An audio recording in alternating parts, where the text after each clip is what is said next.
इसमें कोई शक नहीं कि चीन भारत का एक ऐसा दुश्मन है जो दुश्मनी को कूटनीति की चादर से ढके रहता है।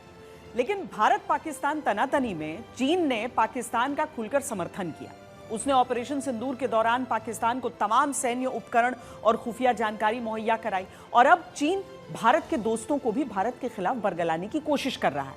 चीन पाकिस्तान और तालिबान के बीच मध्यस्थता करवाना चाह रहा है ताकि अफगानिस्तान में भारत के प्रभाव को सीमित कर सके और सीपैक प्रोजेक्ट को अफगानिस्तान तक वो बढ़ा सके।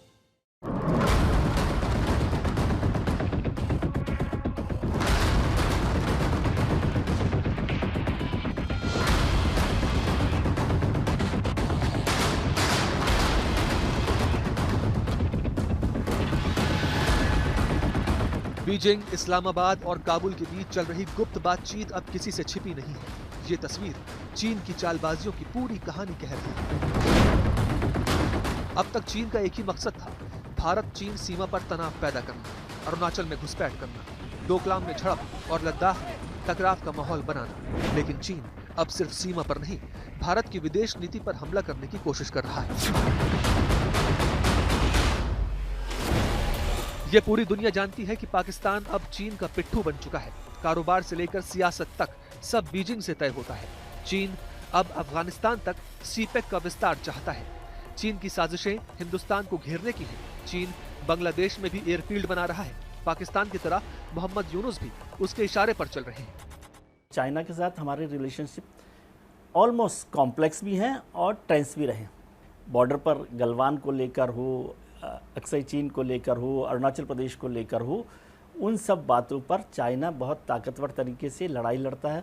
और पाकिस्तान में जिस तरह से उसने अपना कब्जा जमाया है, खासतौर से जो इकोनॉमिक कॉरिडोर बनाया है और पीओके के अंदर जो वो बनाया है पूरा का पूरा, जिसे हम भारत का हिस्सा मानते हैं, वो भी एक गंभीर सवाल है। दूसरी तरफ वो श्रीलंका में भी जा रहा है और श्रीलंका में तो उन्होंने अपना पोर्ट बना ही लिया और ग्वादर पोर्ट पर जिस तरह से काम हुआ है पाकिस्तान में, वो भारत के लिए चिंता की बात हो सकती है। और भारत पाकिस्तान तनाव की आग में चीन हमेशा घी डालता रहता है और इस बार भी वही करने की कोशिश कर रहा है। ऑपरेशन सिंदूर के दौरान जब भारत ने पाकिस्तान पर दबाव बनाया, तब चीन ने पाकिस्तान को बचाने में कोई कसर नहीं छोड़ी। ऑपरेशन सिंदूर के दौरान पाकिस्तान को सैटेलाइट, रडार और खुफिया जानकारी मुहैया कराई। कई अखबारों ने यहाँ तक दावा किया कि चीन के तकनीकी एक्सपर्ट्स संघर्ष के वक्त पाकिस्तान में मौजूद थे। चीन भारत की वाटर स्ट्राइक से पाकिस्तान को बचाने में भी जुट गया है। चीन ने भरोसा दिया है कि वो पाकिस्तान के खैबर पख्तूनवा में बन रहे मोहम्मद बांध का काम जल्द पूरा करेगा। इस डैम के बन जाने से पाकिस्तान को बिजली मिलेगी और पेशावर शहर में पानी की किल्लत कम होगी। भारत के खिलाफ चीन की अगली चाल क्या है, जरा ये समझिए। चीन पाकिस्तान की J-35A की डिलीवरी में तेजी ला रहा है। J-35A चीन का स्टेल्थ लड़ाकू विमान है। हालांकि ये वही विमान है जिसकी ऑपरेशन सिंदूर में खूब पिटाई हुई। लेकिन कहानी यही खत्म नहीं होती। चीन अब अफगानिस्तान में भी अपनी मौजूदगी बढ़ा रहा है। सीपैक यानी चाइना पाकिस्तान इकोनॉमिक कॉरिडोर को अफगानिस्तान तक खींचने की कोशिश हो रही है। तालिबान सरकार को चीन लगातार लुभाने की कोशिश कर रहा है। आर्थिक मदद के वादे कर रहा है। तेल गैस डील करने की कोशिश कर रहा है। बीजिंग में तालिबान के नेताओं की कई बैठकें हो चुकी हैं और सिर्फ सीपैक ही नहीं, चीन अफगानिस्तान में तांबे की खान पर कब्जा करना चाहता है। चाइना की मंशा पूरे पाकिस्तान में अपने प्रभाव को, अपने जो प्रभुत्व को बढ़ाने की रहती है और चाइना के द्वारा पाकिस्तान में CPEC के माध्यम से जो बड़े प्रोजेक्ट्स चलाए जा रहे हैं, उसका भी लक्ष्य पाकिस्तान की जो टेरिटरी पर चाइना अपने दबदबे को बढ़ाने के लिए, और चाइना जाहिर है कि पाकिस्तान को एक उपनिवेश के तौर पर विकसित कर रहा है। ये चाइना की मंशा स्पष्ट रूप से दिखाई देती है। चाइना एक उपनिवेशवादी राष्ट्र भी बन गया है। चाइना विस्तारवादी था, अवसरवादी था, लेकिन अब वो शी जिनपिंग के नेतृत्व में उपनिवेशवादी व्यवहार भी कर रहा है। और एक ऐसे समय में कि जब पाकिस्तान के ऊपर बड़े दबाव की स्थिति थी, ऐसे में उसे राहत देने के लिए चाइना ने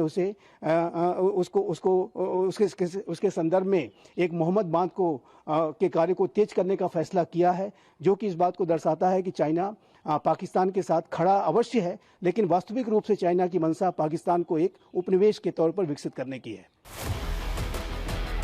चीन न केवल पाकिस्तान और तालिबान को भारत के खिलाफ उकसा रहा है, बल्कि वो भारत के पुराने दोस्तों को भी अपने पाले में लाने की कोशिश कर रहा है। ईरान से लेकर नेपाल, बांग्लादेश से लेकर श्रीलंका तक चीन की कूटनीति का मकसद है भारत को घेरना और उसके कूटनीतिक प्रभाव को खत्म करना। भारत के दुश्मनों की फहरिस्त में चीन का नाम दूसरे नंबर पर आता है, लेकिन भारत भी अब चुप नहीं है। भारत क्वाड जैसे मंचों पर चीन को घेर रहा है। अमेरिका और जापान जैसे देशों से रक्षा साझेदारी मजबूत कर रहा है। ईरान, सेंट्रल एशिया और अंतर्राष्ट्रीय मंचों पर भारत लगातार अपनी रणनीति मजबूत कर रहा है।